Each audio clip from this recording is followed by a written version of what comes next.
Biz açıkçılık karmağımızın birinci sebebi bu hazır Kırgızstan'ın barzı dünya boyunca sokur adam ele görüp turat. Bizden liderimiz Tekobay Ömürбек Ширкешевичти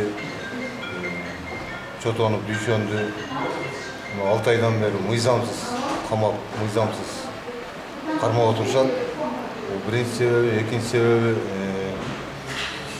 сот Эрнис уулу Айбек мыйзамды одоно бузуп, эч кандай далилдери жок эле алды эле чыгарбай кармап отурат. 16 жолу ишенбөөчүлүк атып оттоп экен. Көрсөтсө деле кайра ал киши дагы деле чыгарбай кармап отурат. Биринчиден, экинчиден ал киши кече кыргыз тили боюнча экзамен тапшырууга биздин лидерибиз Tekobay Ömürбек Ширкешевичти президентке талапкер катары кыргыз тилинен экзамен тапшырыш керек болчу, тестке барыш керек болчу. Ага да уруксат бербеди. Биздин талабыбыз ошол 10-августка чейин тестке киргизиш Ömürбек Ширкешевичти.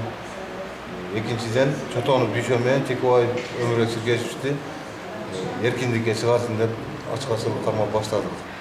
Кандай жыйынтык күтүп атасыздар? Биз эми акырына чейин биякта ачкачылык кармап турабыз. Кудай буйруса акырына чейин до конца турабыз. Бийликтен и соттон чечкиндүү кадамдарды күтөбүз.